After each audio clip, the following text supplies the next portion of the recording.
All right, so another World War II segment. This should be the last one. So this is going to be the European side of things. Um, this is broken up into pretty much three different theaters of war. We're going to go over the naval side, the ground side, and then the air side. Um, and so this war is pretty straightforward from the U.S. point of view. From the European point of view, it's very in depth. There's just a lot that goes on, but essentially, it all pretty much starts in '39 and then it continues forward. So from the air side, I'm going to go over a couple things, especially the Tuskegee Airmen as well. So since they did play a huge part in the Mediterranean and in the war in Europe, the air war in Europe. And so, essentially, Germany invades Poland, 1939, World War II starts. And so then, after that, you got them disregarding everything in terms of the Kriegsmarine, rearmoring, the Wehrmacht, which is like the war machine, the ground forces. They start just steamrolling across the countryside. They also start to invade Russia as well during the Operation Barbarossa. And so they invade Russia from the north, central part from the west, and then they also come from the south. So they want to pretty much invade and take over the capital, Stalingrad. And so then you also got the Luftwaffe, so that is the German Air Force. And they have aircraft such as the Bf-109, the Bf-110, and then the FW-190 by this point, and a whole slew of other aircraft. Pretty much they have some of the most advanced aircraft that have ever come out of the war. And they go on this war path throughout Europe by this point. Well, then, FDR. So FDR needs more pilots. By this point, he needs to start training more pilots, and so the pilots need to be recruited in case a war breaks out with Germany by this point. And so by this point, this is before December 7, 1941, before December 11th, when Germany ultimately declares war on the U.S. And so he starts looking for volunteers. So volunteers were accepted to fly for the Royal Navy. It's called the Eagle Squadron. The Eagle Squadron was the Royal Air Force. They were going to fight for Britain against Germany by this point. And so then you also got the 1940s Selective Training Service Act, which banned racial discrimination for getting troops. And so if you wanted to sign up and you were a person of color, you were able to do that. You were able to be called to arms. Issue, though, is that 10 million white men were recruited through the service, but the amount of people of color, especially black men, that were ultimately accepted were zero. Then the NAACP, under Mr. Walter Wright, he said, if I can remember to the best of my knowledge, that he's been thinking of the Negro and national defense and have come to the realization that something drastic has to be done. Then, in order to shake the official Washington and white industrialists and labor forces and stuff like that. So, something drastic needs to be the culmination of an all-black Air Force or Air Squadron. And so then, by this point, most of the African Americans were in like the kitchen staff. They were part of the. They were mechanics. They were, They were police officers. So all these stuff were more support roles. And then, of course, Dory Miller, he was a cook during December 7th, during Pearl Harbor. And then that's when you get the Tuskegee Institute, started by Washington Carver, I believe. And then by this point, this institute was going to be the basis for training African American pilots by this point.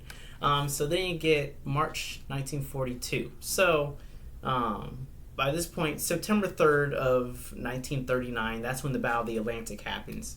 So, U.S. has instituted the kind of like the Lend-Lease agreement. So they want to send supplies over, and so in order to do that, they have to cross the Atlantic. Well, Germany wants to basically cut off France from any British shipping that comes across.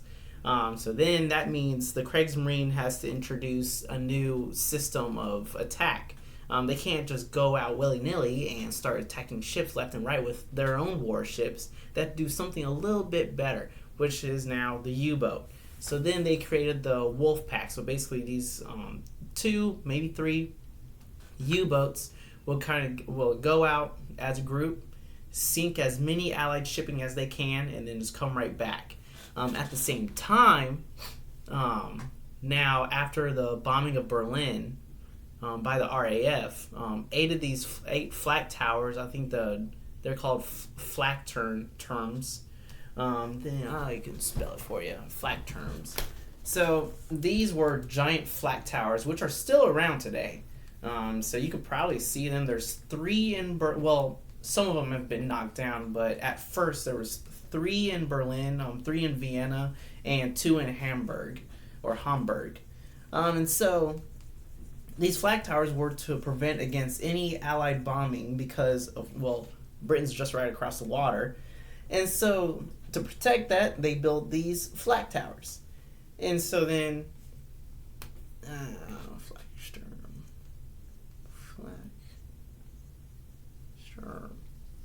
there you go. Flagsturm.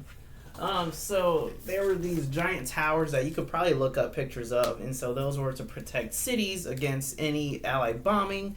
You also had the wolf packs going out and sinking Allied shipping, especially with the British Royal Navy. They take pride in their navy for a simple fact that they were one of the biggest. Well, they are still possibly one of the biggest and most powerful navies in the entire world. They were the ones that basically influenced Japanese Navy. And so, so that continues on starting in 39. And then that's when you get 1940. So 1940, Benito Mussolini, he ends up declaring war on Britain and France and pushing into North Africa in an attempt to control the Mediterranean. And then he attacks Libya. And he starts pushing further into Egypt and stuff like that. And the big issue with that is that Hitler didn't really, I don't want to say that, but essentially North Africa opened up yet another front to fight on.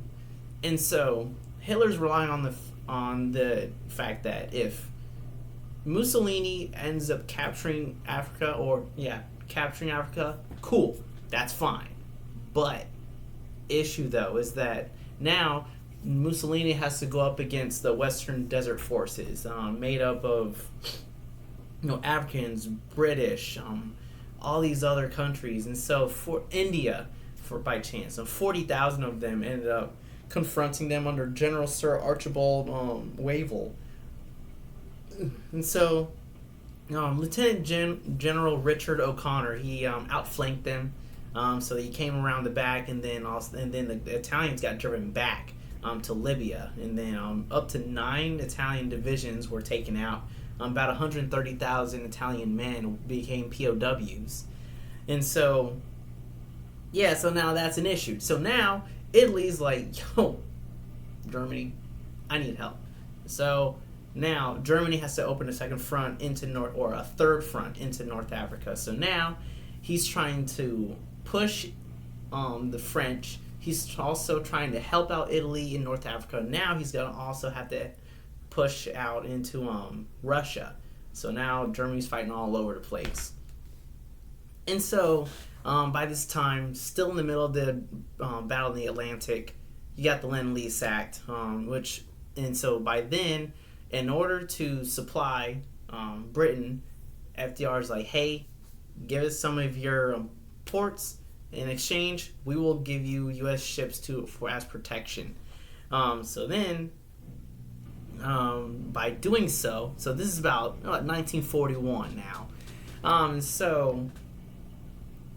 is about February, actually. So in February, well, by this point, actually, we get a couple of things. So, what was it? 1941, FG2. So then February, 1941, February, Erwin Rommel, now he enters the chat. So Erwin Rommel, one of the greatest armored tacticians of that generation, of all time, possibly.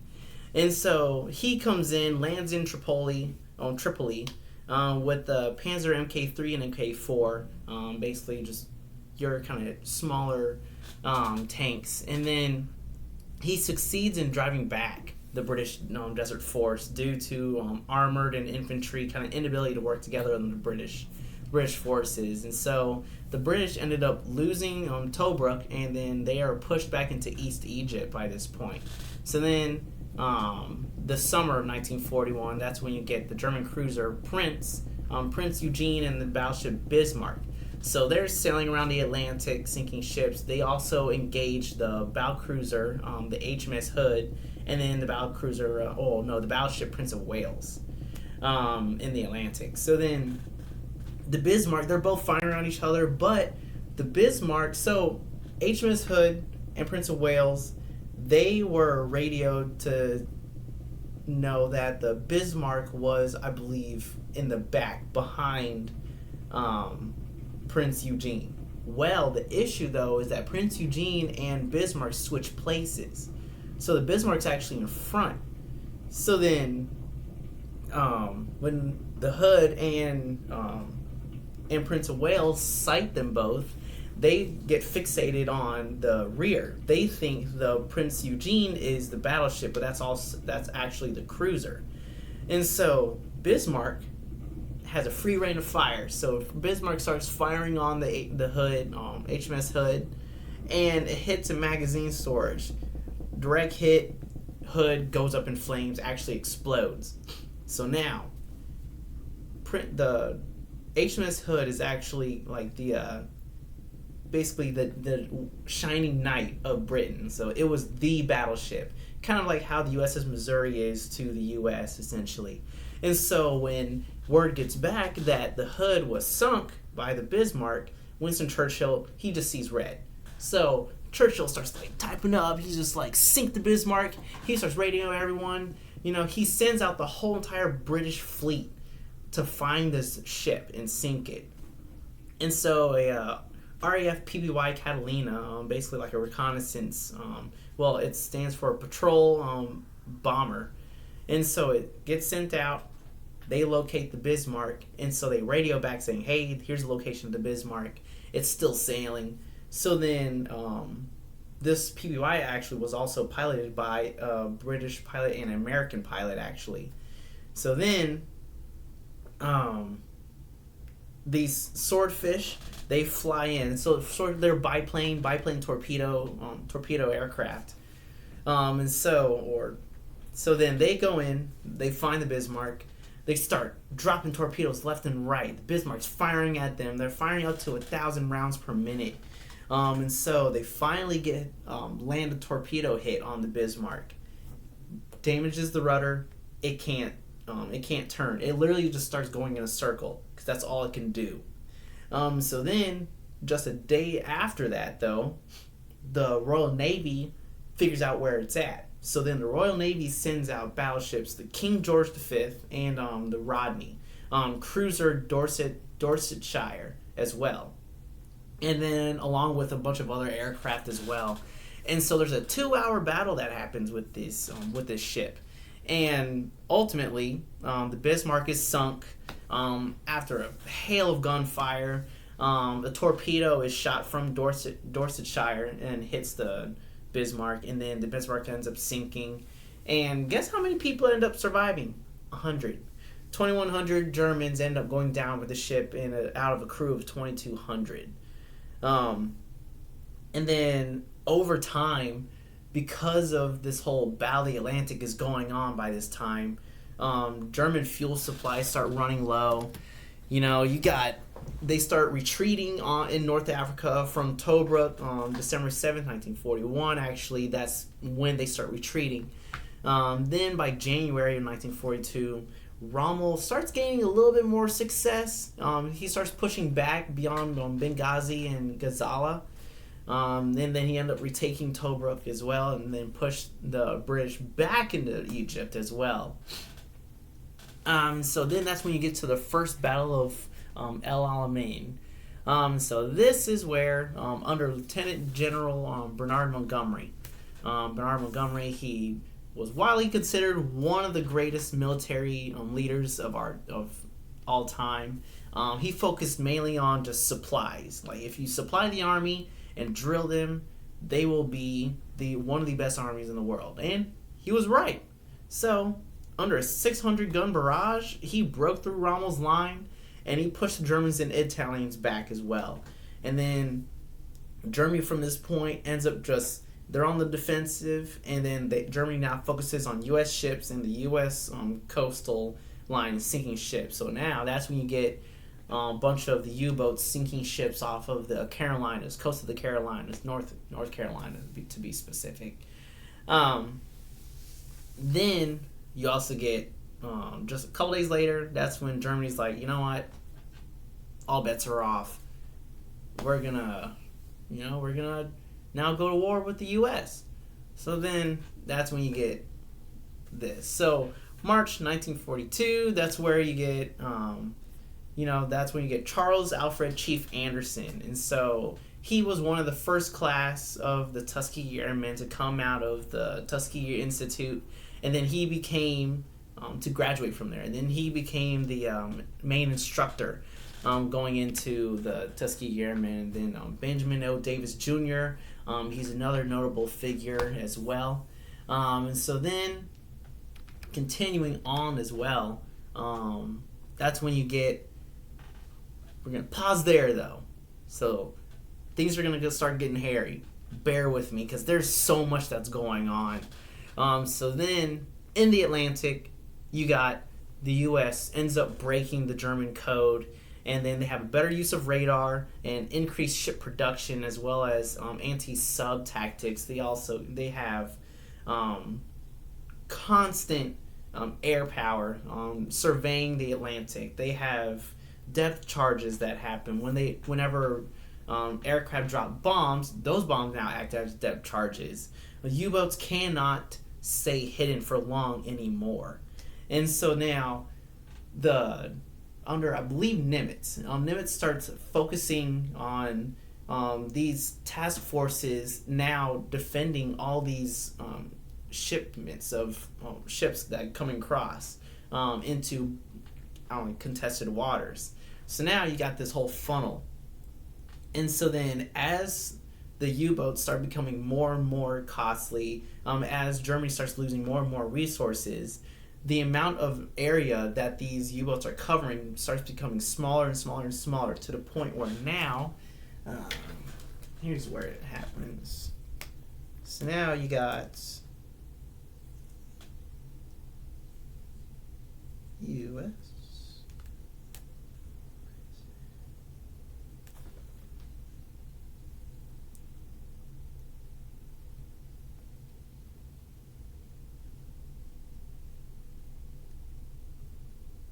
There you go.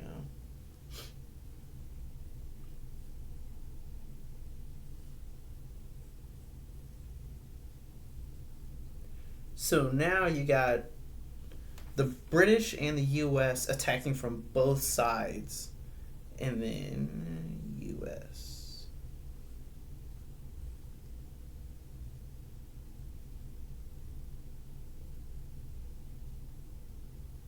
U-boats.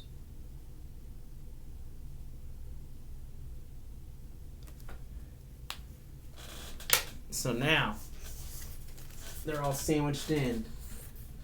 Oh, yeah, there you go. So, essentially, you got the U.S. over here. So the U.S. is now pushing their task force out towards Europe. You also got the British, who are now taking control of the channel here. And then they're pushing back. So now these U-boats, instead of kind of coming over to the Carolinas and then down into Vichy, France and stuff like that. They're now sectioned off into this narrow corridor in the Atlantic. And so now they're sectioned off. There's no way for them to move anywhere. And so now that's when you start losing more and more ships, or German U-boats, to that matter. So then, take that away. All right. So also by this point as well, German atrocities with the Jews especially comes out. So this kind of angers the U.S. public as well. And so now this becomes a little bit more than just a fight with Germany. It's a fight against atrocities, essentially, against humanity. So then, now it comes to 1943. So, we're still going along with this Battle of the Atlantic, especially. So then...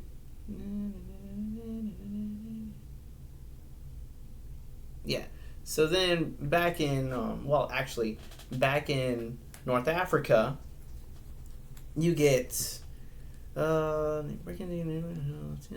August through November 1942, Montgomery ends up retaking Alam Halfa, Benghazi, Tobruk, El Aghalia, and then the U.S. they end up landing in Monaco, and then Algeria as well, and then Operation Torch is what it's all called.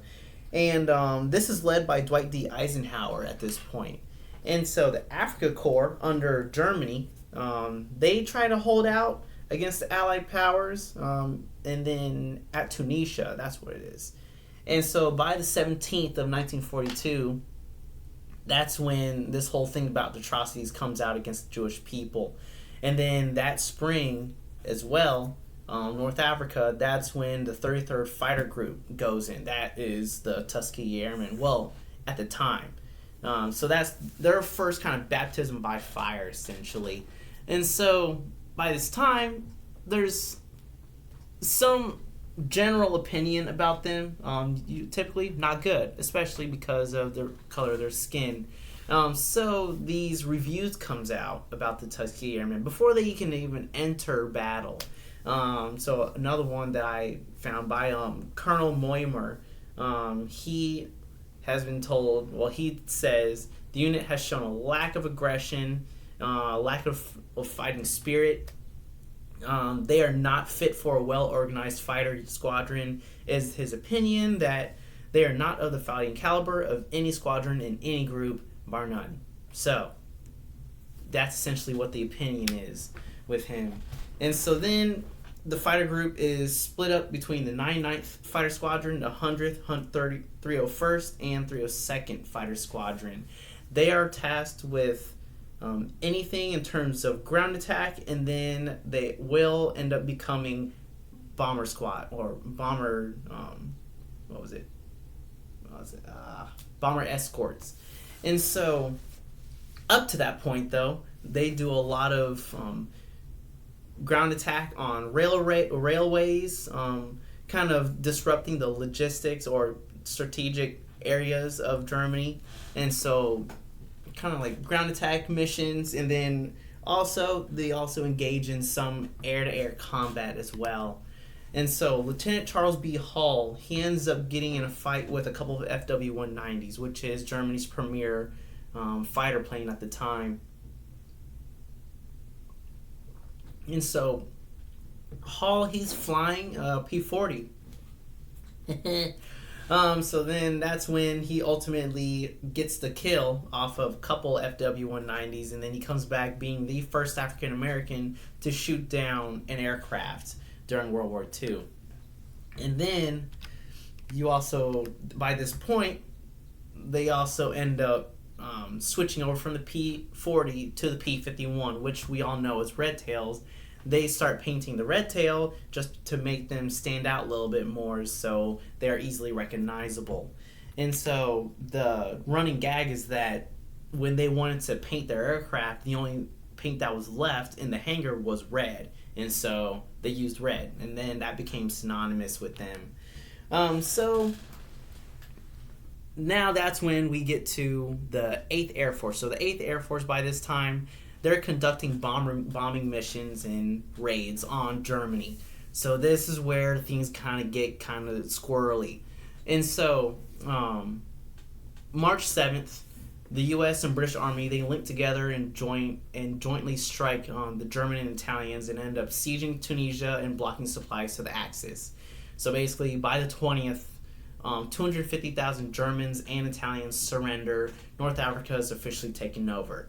But at the same time, that summer, in July, there is a firebombing. So remember what I said about firebombing. And so there's a night raid by RAF Bomber Command, the Royal Air Force Bomber Command. There's also a raid during the day by the American 8th Army Air Force.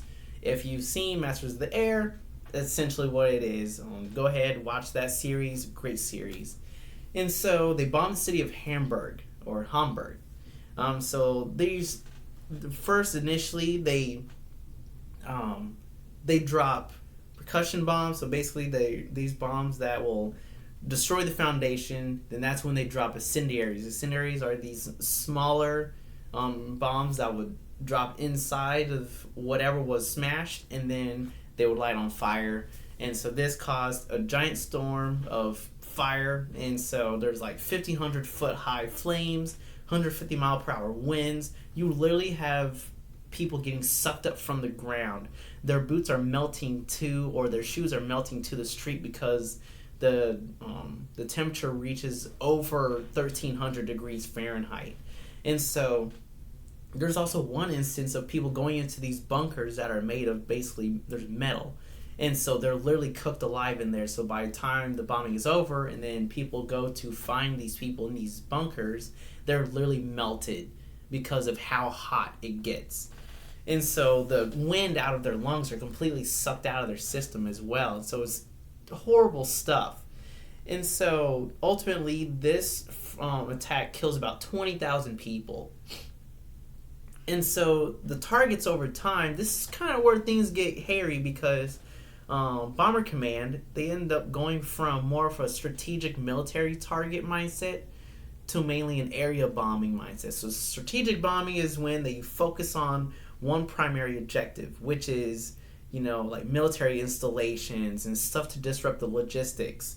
Well, now it's area bombing. Now they turn to killing enemy morale, which is bombing civilian, densely populated areas, suburban areas.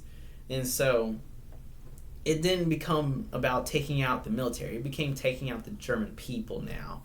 And so by August of 43, that's when you get Schweinfurt Regensburg. And so that was also bombed by almost 400 B-17s of the 8th Army Air Force.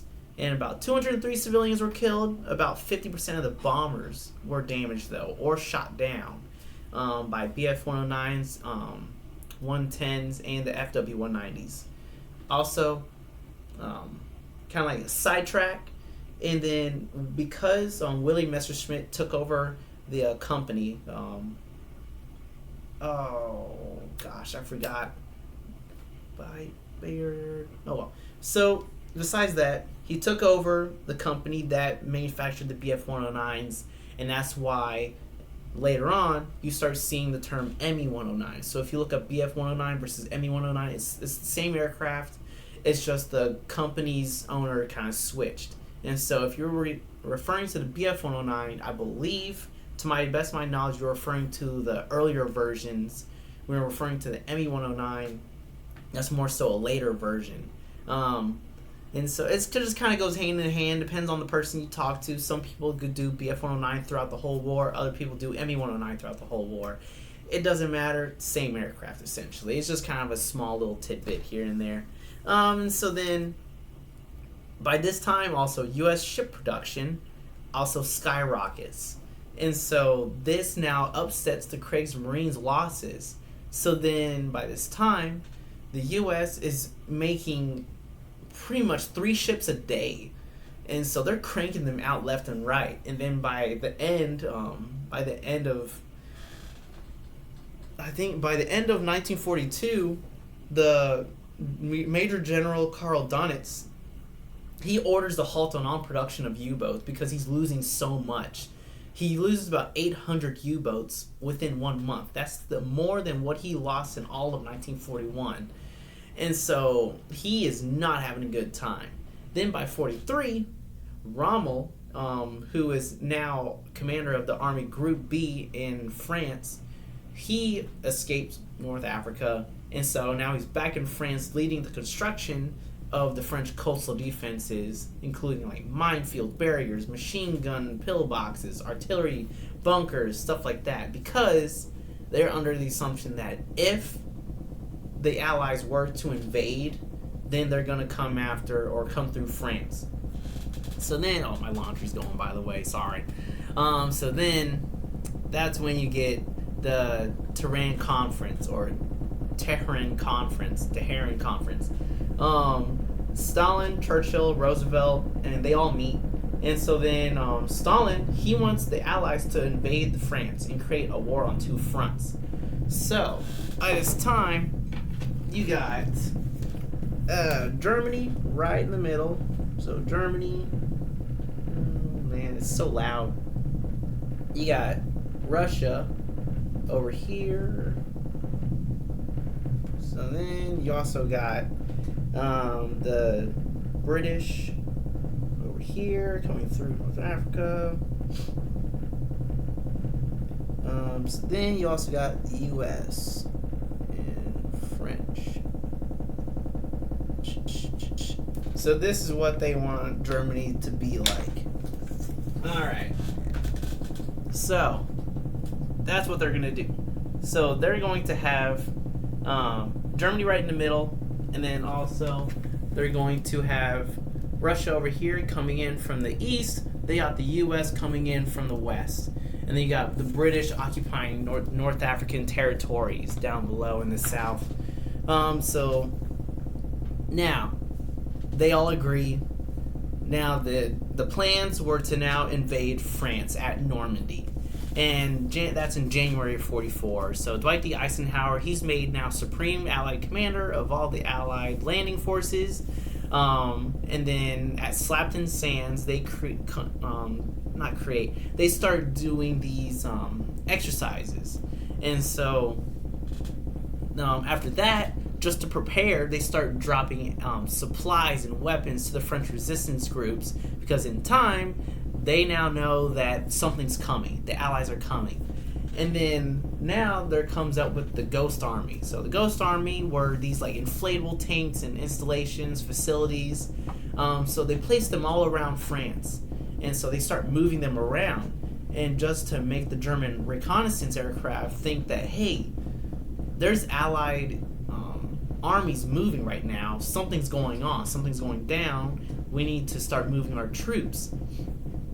And so the Allies start placing them in different parts of Eastern Europe, especially Calais. And so Hitler then believed that the Allied invasion will happen at Calais, so he wants that reinforced.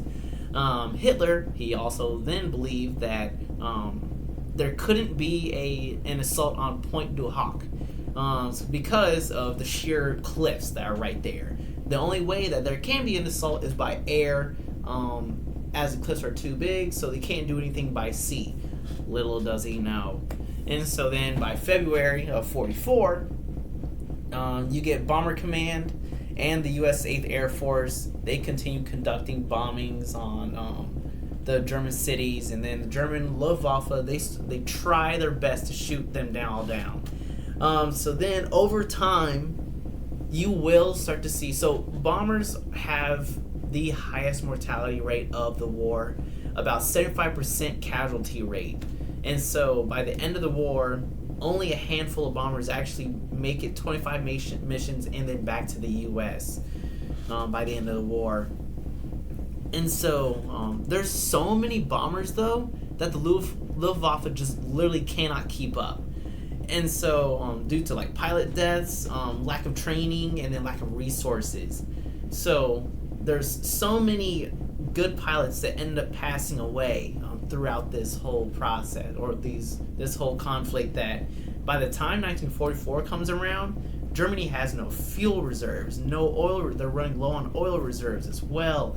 Parts to fix aircraft have gone down, and so the fact that they cannot train their pilots to the same standard that they did earlier on, and so then they just got to throw them in the field now. And so then by April of 44, you also get this 10-mile long strip of British channel that is blocked off to civilians as supplies and troops are gathered for the invasion. And so after that, in May, that's when you get the southern England. That becomes a site of about like 25,000 or so troops that are practicing the landing. 25,000 people that are comprised of like U.S., British, and Canadian forces. And so also, fun fact, the National Guard ended up coming out too. And so towards the end of May, you got the Allies, then they get on their ships and they start to sail across the channel to the French coast of Normandy. And so they kind of take their time and everything too, because by June 1st, that's when the invasion is underway. Railways are now sabotaged under the French resistance. The U.S. starts sending radio codes through a poem. So the poem, it's called Les Ingrats Lords des Violons Les Automnes. So basically, oh gosh, I'm going to spell it out here. So for any French people, French connoisseurs, they should be able to spell this. So there we go.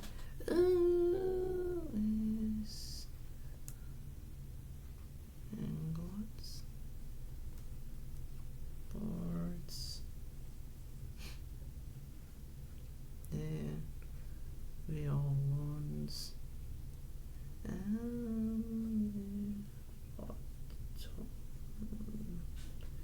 There we go. So, this is what it is. Yeah. There you go. So then, June 2nd, 2 British mini-subs are sent out. I believe they end up sinking a German destroyer, I want to say. And then so that is on the 2nd. So by the 4th, that's when the invasion was also scheduled to happen then, but it was postponed by bad weather. And so then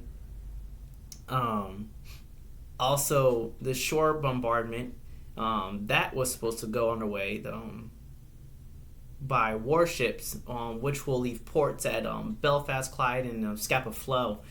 And so Erwin Rommel, though, he was in charge of a armored division that was supposed to stage at Normandy, but because of his wife does have a birthday coming up on the 6th, ironically, so he leaves. Rommel leaves about 2 days early from France to go back to Germany to celebrate the birthday. By 9 p.m. that night on the 4th, the forecast comes in saying that in about 36 hours it's going to lighten up. So that's when the Allies are like, all right, here we go. That's when it's going to happen. So June 5th, you got these Allied convoys begin leaving the southern British ports. And so then Eisenhower then meets with the 101st Airborne. If you've seen Flags of Our Fathers, that will be about them. Then at 2300, so about 11 o'clock? Yeah, about 11 o'clock at night, that's when you get the 101st Airborne and others. They end up taking off on C-47s to go parachute behind enemy lines. If anyone is close by the Air Force Museum or keeps up with the Air Force Museum, that's all, brother. That was the C-47 that led that invasion. It stops by there a couple times, so had a good time looking at it as well. I could post some pictures if you want. But then by June 6th at midnight, that's when the Allied fleet starts sailing across the channel. So then by this point, in the morning, all these sailors have like breakfast, like eggs, sausage, bacon, stuff like that. They just pile their mouths because they believe that at this point it could be their last meal. And so about 3 a.m., that's when you got bombers. They start bombing the coastal batteries by the Royal Air Force. And then you also got airstrikes. You also got like P-47s, Spitfires coming in and laying ground fire and taking out targets on pillboxes left and right. And so this doesn't work out too well, though. So that's when we get to the individual beaches. And then by 5:36 a.m., that's when you get the USS Nevada, which was damaged at Pearl Harbor. Now it's going to be firing on German positions. And so they start firing on Utah Beach coastal guns. And then about 6:30 a.m., that's when you get troops start to land on the beach. And then they use these flooded causeways in order to navigate through the German defenses. And then they lay down suppressive fire. Some artillery and small gun fire kind of ensue here and there, but essentially, by the end of it, 2,500 airborne out of 6,600 are casualties. About 250 people who got on the beach ended up passing away. Omaha Beach. So then, if you've seen Saving Private Ryan, you know about Omaha Beach. That's where most of that first kind of like 20 minutes of the movie start out, which is on Omaha Beach. And so by 5:50 a.m., that's when you get the USS Arkansas, then the USS Texas. They fire on Omaha Beach and kind of temporarily silence some gun batteries and giving the Allies some time to actually get on the beach. And so then you got 60 tanks ended up deploying to the beach, but most end up sinking on the way there just because of the the tide and everything. And so then Allied bombers, they start dropping their bombs and stuff, but it's about 3 miles inland, so they're off target. Things are not looking good. And then the troops, they're instructed to take the east and west roads. So the U.S. Rangers end up landing at Pointe du Hoc on the far west. They end up taking out a German coastal gun up there on the top. And so then after that, the men on the beach, they now have to run about 300 yards across open beach, and many of them are shot down as they run for cover because some of those artillery and machine gun nests are kind of positioned facing along the beach, not in front of the beach. And so I'm going to do this again as well. So you got this long beachhead right here. You got all these ships that are coming across to land and everything. And then you got thousands and thousands of people kind of flaking out to take over the beachhead.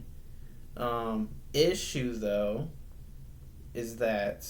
So Saving Private Ryan, they have the pillboxes kind of stationed in front, just like right on the beach. Which, I mean, to an extent, is rather accurate, but a couple things though. Not all of them are. So you got these coastal defenses. You also got this.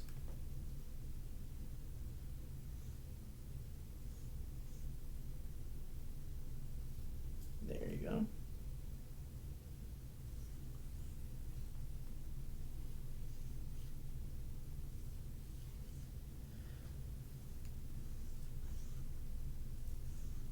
There you go.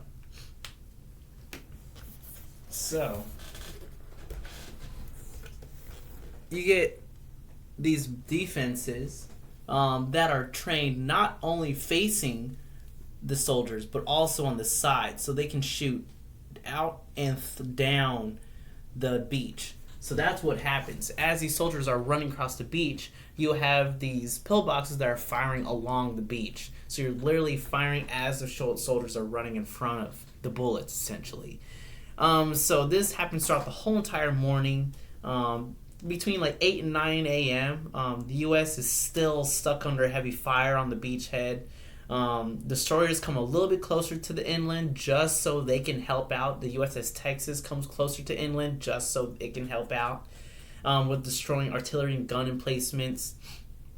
This happens throughout the whole entire morning up until noon, when finally the German lines, because of the lack of ammo, start to really break down in the sheer number of people coming in. And so there's one German soldier who recounts the fact that it literally looks like an endless sea of people coming in. There is no end to this invasion. They just keep coming. And so then the U.S. Texas. So one thing about the USS Texas, I will come back to it, but essentially it was radioed to continue shelling further inland after they start pushing in. So to support that, the German reinforcement, to support the growing German reinforcement, to take it out, the Texas then sails within about 3,000 yards of the beach.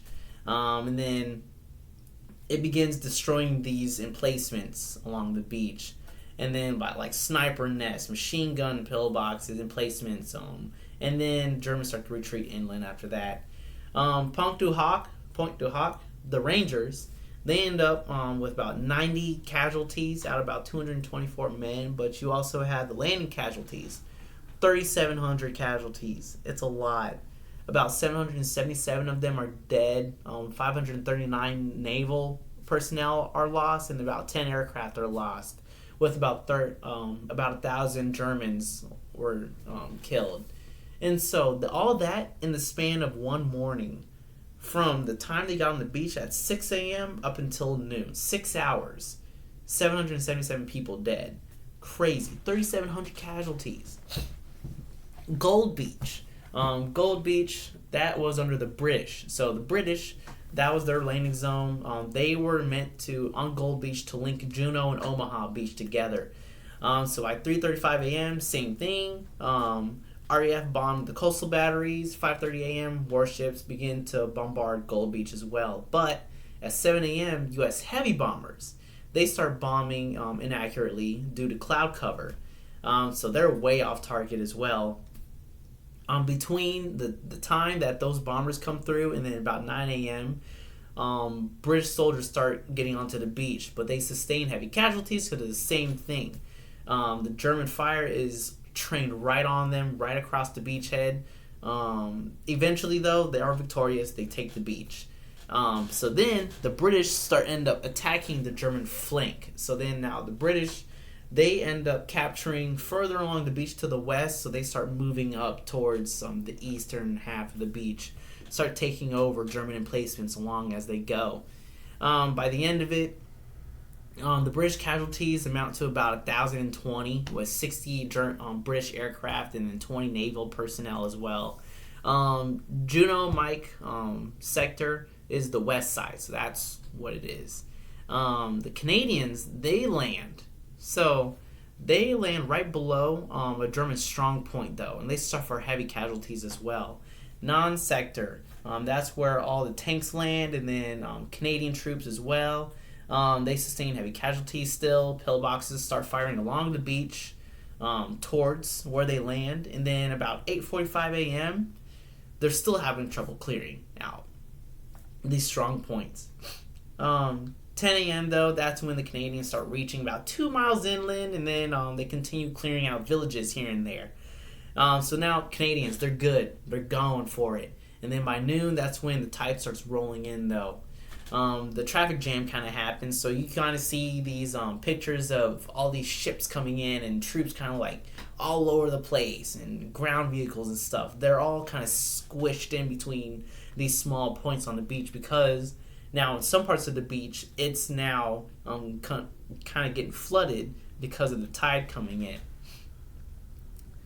So that night, that's when the German tanks finally get the okay to push forward and counterattack the Sword and Juneau Beach.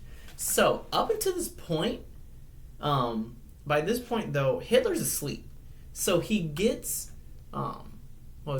he gets woken up to be notified of this invasion, and he tells the official to let him go back to sleep. He doesn't even get a word out. So, by this point, the tanks are far inland. They were on their way to reinforce the beaches. Had they reinforced the beaches, it would have been a terrible time. But because they were stuck back there without orders, now that allowed the Allies to completely ransack the beach and take it over. Sword Beach now.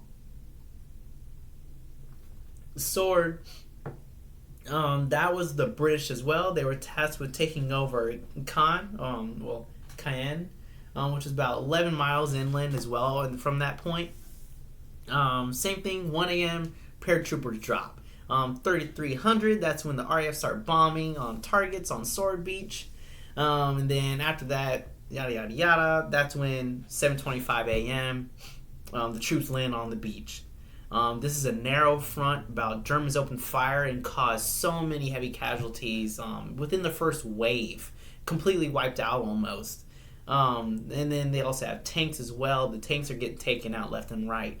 By the afternoon, that's when these British troops start storming through these German defenses left and right and get caught up at Pegasus Bridge. So between in the evening time though, the German Panzer Division, they counterattack towards the coast. They end up getting through a little bit, but then they were literally overwhelmed by the sheer number of British troops there. So then they end up pulling back. By the end of it, about 1,300 British casualties. Now, by this point, Allies officially take Normandy. The armored division is beaten back. The Germans' foot troops are beaten back. So now all the Allies make take point on Normandy, and they start moving into France, inland France. So, little sidetrack though, which is a phenomenal story about the USS Texas. So the Texas, she leaves after a night of airstrikes of the German planes and everything else. So then after taking out some German points on Normandy, it runs out of ammo. So it sails back to Plymouth, then sails back to the French coast, and then on June 11th, and then continues shelling again till June 15th. So it's every day and night, it's just shelling. So then the Texas was radioed. They have additional German they have additional German targets that they have to hit further inland. So the Texas has to sink her torpedo blisters in order to get the proper angle to fire further inland. But the fact though is that now they have to kind of figure out how many degrees. So it's about 2 degrees, about 2 degrees list, and this allowed for the ship to fire up to about 26,000 yards, which is about 15 miles. So once it was requested to shell further beyond the necessary range, Captain Charles A. Baker and the crew, they ended up figuring out the specific bombardment range from there. That's where they were anchored, not from where the airstrike was called in, which was further inland. So the troops, they are trying to figure out from the beachhead up until where they were boxed in at. That's their range. That's not the ship's range, because the ship is offshore. So because of that, they have to now compensate for that. And so even if the troops say, oh, it's only 10 miles in, no, it could be up to 11 or 12 miles in. So they need to fire 15 miles. Captain Baker, he figures it out. And so then in theory, they were at maximum range already. But because of the gun's bore erosion, because of, Operation Torch, and also the firing that they were, or the shelling that they were doing the first half of Normandy and now the second half, the bore is eroded, the gun bore is eroded. So then they had to compensate for that because the range will be a little bit shorter now. So then the range, because the range was actually off on the gun table charts, that's when the ship's trim and list had to be calculated now, which factored into about like 2 degrees and then 0 trim. Then that was at a level state, so then that involved flooding only up to about 4 or 5 blister compartments versus out of like 20 of them. And so then due to like the current and then the wind, that had to be factored in. So the ship was angled to a way to minimize sway, and so anything that swayed the ship down or up will disrupt the range.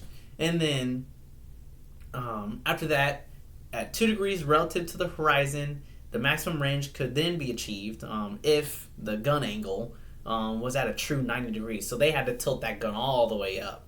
No more, no less, because if there's any more, then the shell goes up and it loses momentum and it loses range. Any less, it goes right into the beach, basically. So then the guns, they fired the shell at about 17 degrees elevation at 26,000 yards. At 90 degree elevation with the guns, hits the targets dead on. Awesome story. So definitely look it up. I might post some story about it as well. But it's kind of like a nerd moment. You know, you guys can definitely read up on that too if you're really interested in ships, especially naval stuff. June through December, that's when the U.S. and Allies kind of steamroll through Eastern Europe, and then by July, that's when you get Canada and Britain. They end up taking Caen. The U.S. break through the German lines and end up taking St. Lo. That's when, at the same time, the Majdanek, the Majdanek concentration camp was then liberated by the Russian advance. August, that's when the Allies capture Paris, and then the Soviets capture Romania, and then the Slavics begin their uprising, and then after that, that's when you get the U.S. starts reaching into the Siegfried Line, so that's the German defensive line, this German border, essentially. Russians, they also capture Estonia in that same time period. The French reach the Rhine River, and then they capture Strasbourg. Then that's when you get to the Battle of the Bulge. So at the Battle of the Bulge, December 16th, definitely mark that down. That's when the Ardennes Forest is reached again by the U.S. And then the Germans were waiting for them. So the Germans, they conduct an artillery strike on the Ardennes Forest, and they laid down a lot of destruction. So then by the day after, that's when 81 Americans were captured. They were taken to a village, Normandy. Then they were all gunned down where they stood. So that was another atrocity. Germans shot them all on sight after taking them in as war prisoners. And so then they say that they had the U.S. surrounded, essentially. So then the German command, they send in 2. They send in 2 Germans. So they march across the line into the U.S. controlled, the Allied controlled lines with a white flag. They go up to, one of the kind of foxholes. They ask for the commander. So then another guy by the name of Harper, he gets the commander, or he comes up. He's like, hey, what do you guys want? So then the German's like, hey, we have this letter from our commander saying you guys should surrender. So then Harper takes this letter back to General Anthony McAuliffe. So he's sleeping. He wakes up early in the morning. Harper's like, hey, here's this letter. They're asking for our surrender. So McAuliffe is like, whoa, wait. So they're surrendering? And so then Harper's like, no. They're asking that we surrender. And he's like, oh, nuts. So then, he gets up over time, and then he's figuring out what's going on. So then he's like, okay, so they want a formal written note. What do I say? And then Harper's like, well, what you said was actually pretty good. So then he's like, what, nuts? And he's like, yeah, sir, sure. So they write that down. So then they give it back to the German. The German looks at it, and he's like, what is this? So then that's when the U.S. official, basically the German's like, yeah, he's like, what is this? So that's when the U.S. official, he's like, or Harper, he's like, it's a no. So then the German's like, all right, fine. So the German, he's taken back to the front of the American line where the other German's standing. And so he gives the note back and to the other German. The other German's like, is this a yes or a no? I don't know what this means. They don't understand the American humor at that point. So then Harper's like, take a flying shit. Excuse my language. That's literally what he said. And so then, again, he also says later on when he's talking to the German, he sends him on his way. And then the German is like, well, no, that's when Harper's like, we will kill every last German if they approach us. That's when the German soldiers said, we will do the same. This is war. But to which McAuliffe then says, good luck, bud. But then as he's walking away, McAuliffe actually yells out, du kannst zum Teufel gehen. So that means basically you can go to hell. So then that's what essentially the kind of running gag is, that the Germans called for the U.S. surrender, but the U.S. replied with nuts. It's a cool little fun story. But essentially by the 23rd, the Allied airstrikes commence as the snowy weather kind of backs down and clears up. So then they end up getting some reinforcement. General Patton comes in about a couple of days later on Christmas Day, actually. It's about a little Christmas present for the Americans. And with the 101st to reinforce them with his tank division. And the Germans start to lose momentum over time. They end up breaking through the American lines, and that's why they call it the Battle of the Bulge, because it was literally a bulge in the U.S. lines that they broke through.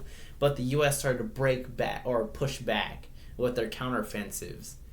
So then by the first of the year, in January, that's when the Germans ended up getting pushed back from the U.S. lines into the in the Ardennes Forest. And then by the 7th, that's when Hitler's like, you know what? Screw it, bring them all back. So then that's when by the 7th of January, they all moved back behind the German lines. And now by the January, Germany is on purely the defensive now. All right, so by this time, U.S. ends the siege at Bastogne. So that's by the later half of the month.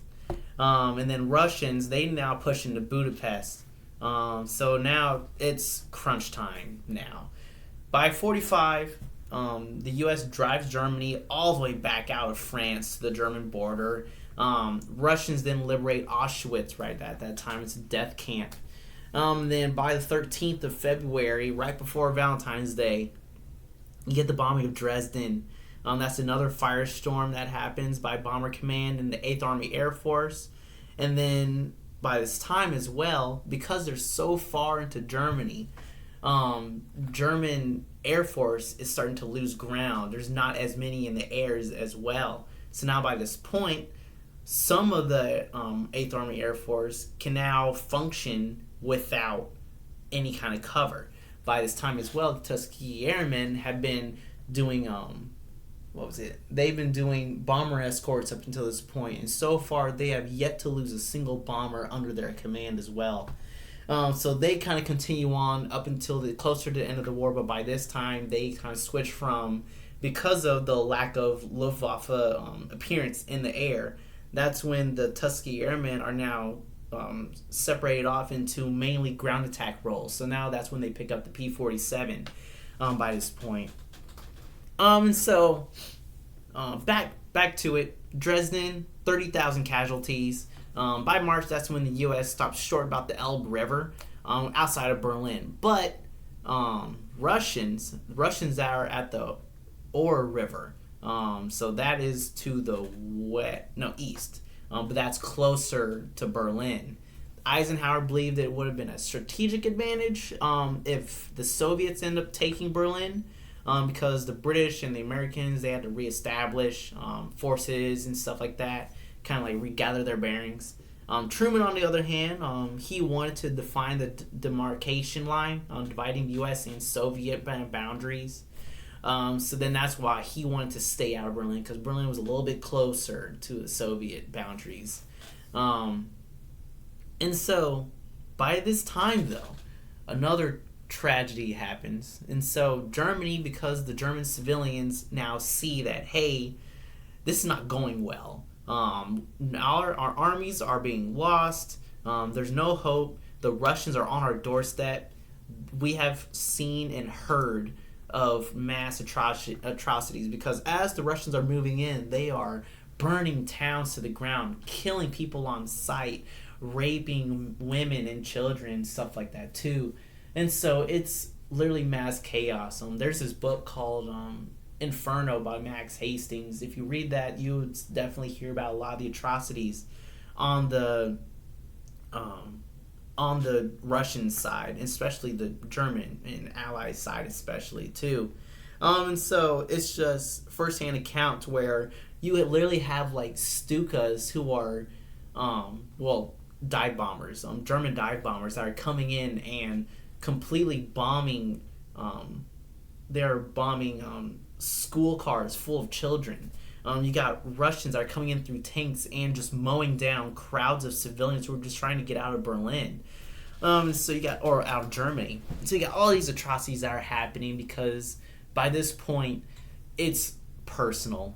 And so Germany now believes that the war against Russia is kind of a war, like Russia is fighting Germany, but kind of like a freedom war to like rid their country of these people or this monster that came in and took over their land. And then Germans, they're trying to defend their land from this monster that's coming into theirs.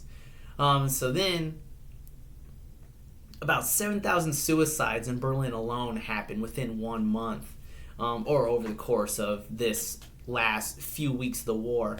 Another book you guys should definitely read is about Promise Me You'll Shoot Yourself by Florian Huber. He's a German historian, and he talks a lot about these atrocities, or tragedies, I should say. But by April 15th, Bergen-Belsen is liberated by the British, and then day after that, that's when the Soviets are like, all right, it's go time.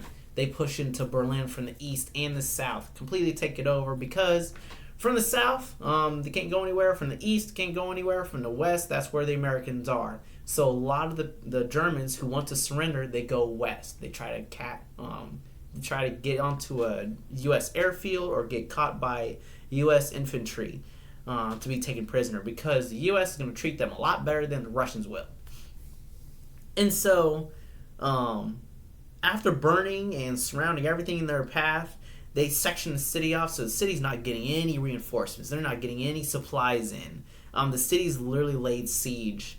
So mass war atrocities are happening in that city. Hundreds of thousands of, or I shouldn't say hundreds of thousands, but tens of thousands of Russian troops pour into the city, going building by building, just killing anything in their path. You also got children who are kind of taken into the German military, and they're like given oversized shirts and like weapons, anything they could find. They're getting taught how to shoot Panzerfaust, which are these basically rocket propelled grenades. And so by this point, Hitler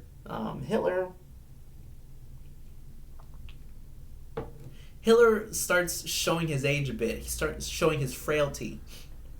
And so you will also see some videos of this where his arms are kind of are behind his back the whole entire time, because he has this kind of like shake to him. And he doesn't want to show that to people. And so by this time, he looks sickly, he's tired, he's losing his mind. He's talking about divisions of German troops that aren't even there anymore. They're gone. But he just can't fathom the fact that he's lost Germany. And so he takes Eva Braun. So Eva Braun is his wife of like one day. They literally get married and then die the next day. So he takes his wife, goes into his little room. He tells the officer, do not let anyone in. So then Eva Braun and him, she takes the cyanide capsule, falls over dead. He also bites the cyanide capsule, shoots himself in the head. He has the German soldiers carry him out into the courtyard and light his body on fire because he does not want his body taken into German hands. So then, that is on April 25th, though. So, by that point, April 29th, that's when finally the U.S. starts moving in. They liberate Dachau, Dachau concentration camp. And then also, day after that, the Soviets, they climb on top of the Reichstag, so that German chancellery, and then they put on they put the Russian flag. I'm sure you've seen pictures of it. Put the Russian flag on top. Now they captured Berlin. So then about a few days later, that's when you get the last Berlin defenders. They finally surrender. Germany signs an unconditional surrender. Most of the German command are killed. Rommel, he is given a hero's death, and because he surrendered his forces, and he ends up killing himself. Joseph Goebbels, he kills himself, or he's hung, or he hangs himself, I believe. So there's a lot of different officials that end up killing themselves, but essentially, May 8th, Victory in Europe Day, VE Day. But yeah, that is pretty much the end of World War II. So now from there, that's when we get into, well, now we got all these atomic bombs. Who else does now? Russia. So during the Manhattan Project, you get these Russian infiltrators who kind of like work on the Manhattan Project. And so they take this information back to Russia. And then that's when Russia starts developing their own atomic weapons. And so that's when you get the Tsar Bomba, the mother of all bombs, the largest nuclear bomb ever created. And then you also get a bunch of other... now you get the ATOL tests, all the atomic bomb tests out there. So that's when you start pushing into the Cold War. But I will get to that next time. But yeah, otherwise, that's all of World War II. I will actually make a separate segment about a couple things, especially the Holocaust, and a couple other tragic instances that have happened. Be forewarned, it is graphic stuff, but it is very important for the people, for everyone to know about this, because it is a very important part of history that cannot be repeated. And then I definitely find that it is important that people know about these atrocities that do go on. But otherwise, that's all I got. I'll definitely plug this into the discussions tab, and then hopefully you guys learned something out of it. It's definitely a lot of fun going over this, but hopefully you enjoyed it too. So this is definitely my favorite part of history, World War II. It is a lot, especially on the European side, but I tried to cover everything. There is definitely things that I cannot cover because there is just so much stuff. I could go way more in depth with the Tuskegee Airmen. I can go way in depth with the 8th Army Air Force, go way in depth with Hitler, Stalin, Churchill and Roosevelt's relationship. I can go into all that. But there's just so much that we have to get through, so I can't, unfortunately. But if you would like, I could definitely recommend a lot of books for you. Otherwise, take care.